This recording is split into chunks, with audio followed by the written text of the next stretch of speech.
Iniciamos una nueva edición de Nada Personal. Tenemos hoy con nosotros a Freddy Casco. Un honor tenerte con nosotros hoy, Freddy.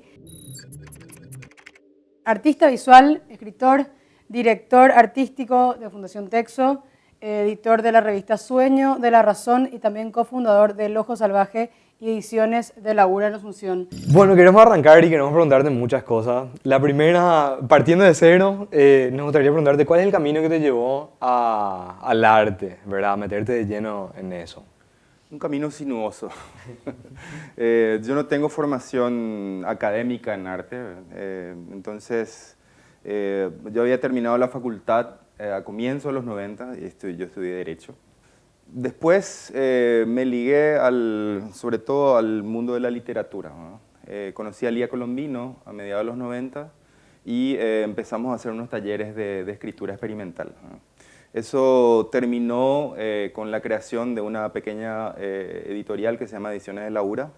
Y yo pienso que fue esa literatura experimental, esa poesía experimental la que me llevó a... Cuando las imágenes en palabras no eran suficientes, me llevó a hacer imágenes.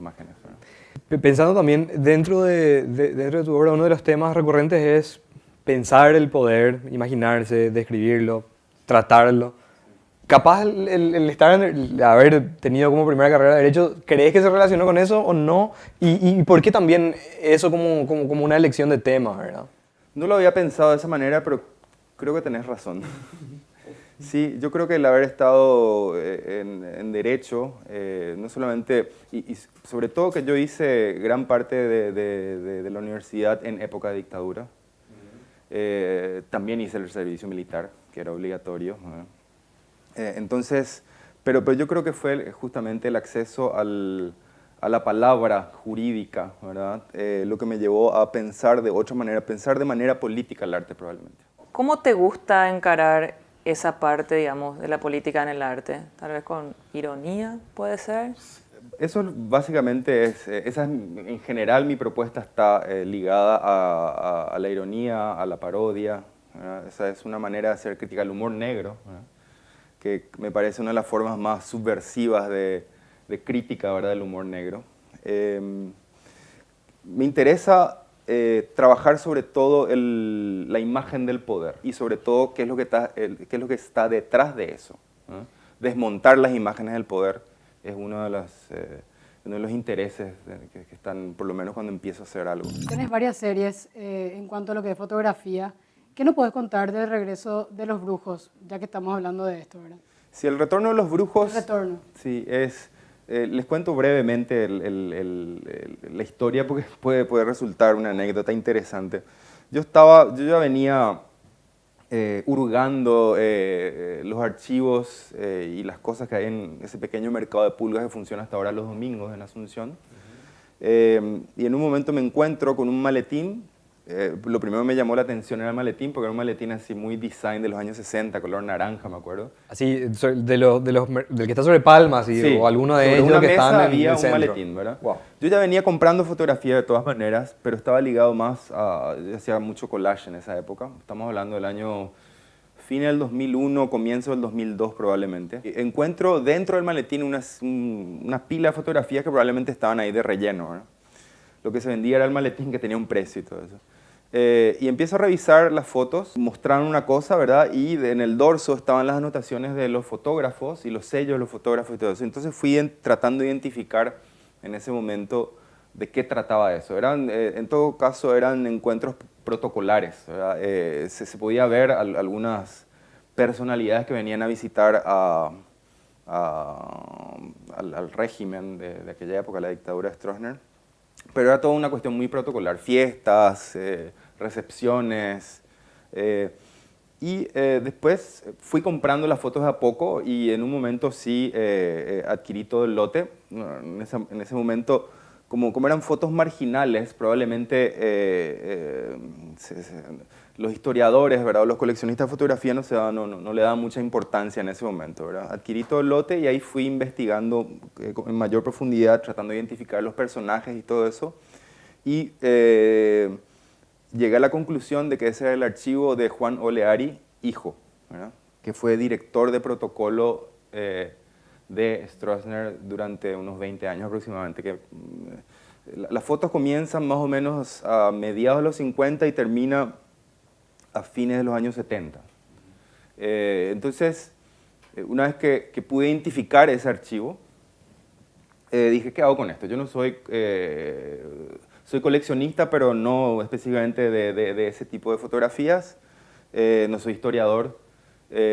Y cómo lo incorporo a mi trabajo en la práctica artística, ¿verdad? Entonces dije, así, yo quiero hacer con esto una película de terror. que cada imagen sea como el fotograma de una película de terror.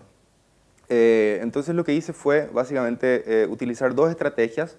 Por un lado, yo era muy aficionado al cine de ciencia ficción de clase B, de terror y todo eso. Con Juan Camaneglia en los 90 nos divertíamos mucho viendo esas películas, ¿verdad? En su caso, en mi casa. Entonces, yo ahí identifiqué una cuestión que tenía que ver con todo un cine paranoico de Hollywood de aquella época, ¿verdad? Donde el extraterrestre, el otro, el monstruo, era la alteridad, es decir, la alteridad política que era en ese momento el comunismo, ¿verdad? Pero por otro lado también, investigando, descubrí el trucaje fotográfico en la fotografía oficial de Stalin, stalinista, ¿verdad? Donde hacían desaparecer a Trotsky, a todos sus enemigos políticos, o le hacían aparecer a Stalin en otros momentos a través de un montaje fotográfico muy bien hecho, ¿verdad? Entonces uní esas dos estrategias y ahí sale El Retorno de los Brujos. El Retorno de los Brujos, además, es un título tomado de un libro que fue un bestseller en los años 60 y 70 que se llamaba, en realidad está mal traducido, ¿verdad? Porque sería el Amanecer de los Magos, ¿verdad? Porque es un libro en francés, y tradujeron al español El Retorno de los Brujos. Digamos que en ese momento, acá en Paraguay no tuvo un impacto a nivel de público, pasó casi desapercibida, ¿no? Sin embargo, con los años fue adquiriendo otro peso, otra dimensión. Una de las cosas que me llamó la atención con esa serie es cómo, a pesar de que muy poca gente la había visto en su momento, cuando fue mostrado por primera vez acá, empezaron a utilizar esa palabra, el retorno de los brujos, para mencionar el posible retorno, ¿verdad?, de los retoños de la dictadura, ¿verdad? Y empecé a ver en la prensa que se usaba esa palabra, ¿verdad? Y tal es así que a mí lo que me interesó fue cómo se fue incorporando al espacio popular y urbano, ¿verdad? Ese término, y cómo esas imágenes fueron apareciendo de una u otra manera en ese espacio, cómo entró a la vida, a la vida cotidiana, no solamente el título, sino también esas imágenes, ¿verdad? Hablábamos con Freddy, además del videoarte como manera experimental de abordar el arte visual. ¿Qué nos puedes contar, Freddy, sobre esto, sobre esta forma que utilizas también en tu trabajo? Hablando en términos un poco irresponsables, podríamos decir que el videoarte está relacionado, o sea, si decimos que, por ejemplo, un largometraje de ficción o un documental está relacionado con la novela, o el cortometraje está relacionado con el cuento, podríamos decir que el videoarte está relacionado con la poesía, en el sentido que es más libre. No solamente que es experimental, sino que se abre mucho más a otras posibilidades de lenguaje del video o del cine incluso, ¿verdad? Porque no hay que olvidar que el videoarte también, al lado de eso está el cine experimental, ¿no? Entonces, esas relaciones, ¿verdad?,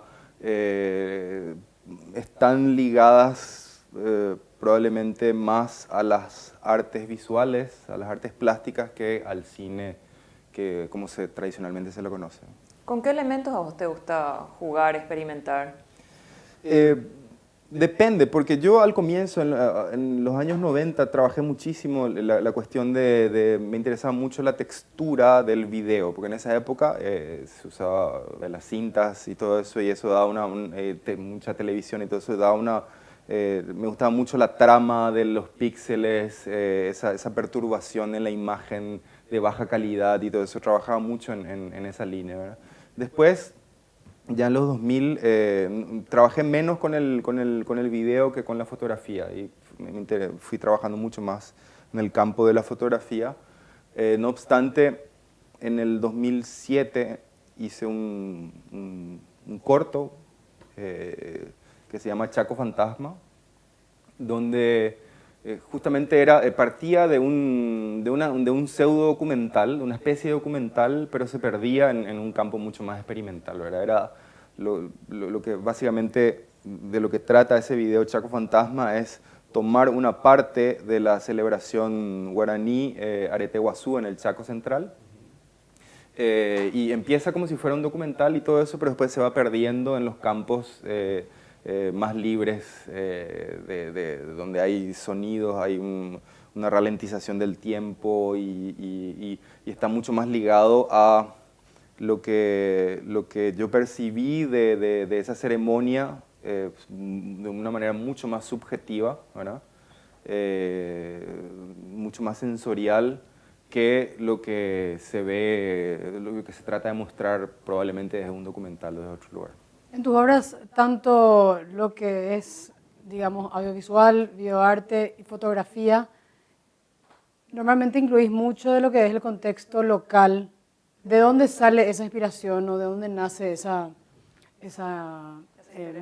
interés de marcar lo local en las obras? Mi trabajo está muy cruzado por la cultura popular, específicamente me interesa mucho el arte campesino y el arte indígena paraguayo, ¿verdad? Yo creo que, porque trabajé también, ¿verdad? Trabajé mucho con estas comunidades.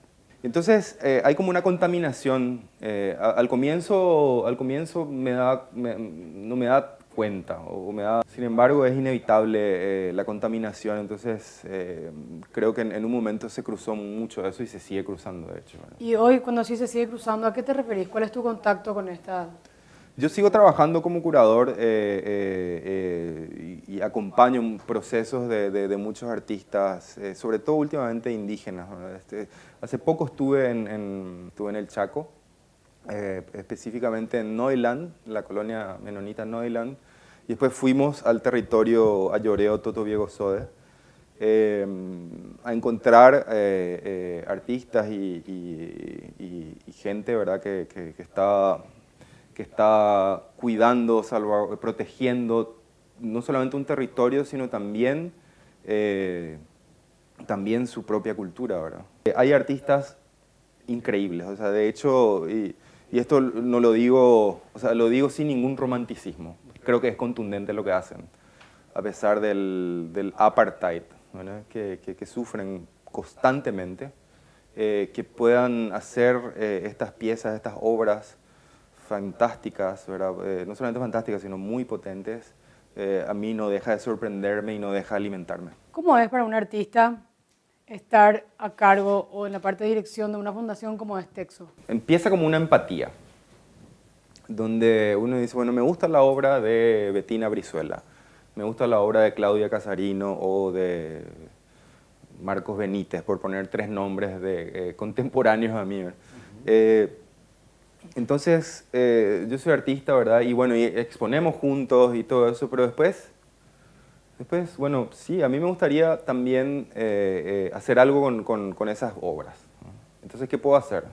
Si expongo nomás con ellos y en algún momento, bueno, aparece la oportunidad de hacer una curaduría y eso fue lo que me llevó a empezar a hacer curadorías al comienzo de manera más informal, probablemente más irresponsable, y después eso de alguna manera fui ganando en oficio con los años. ¿Qué diferencia encontrás en la producción entre generaciones anteriores y las más nuevas dentro del ámbito local, o qué crees que podríamos decir al respecto?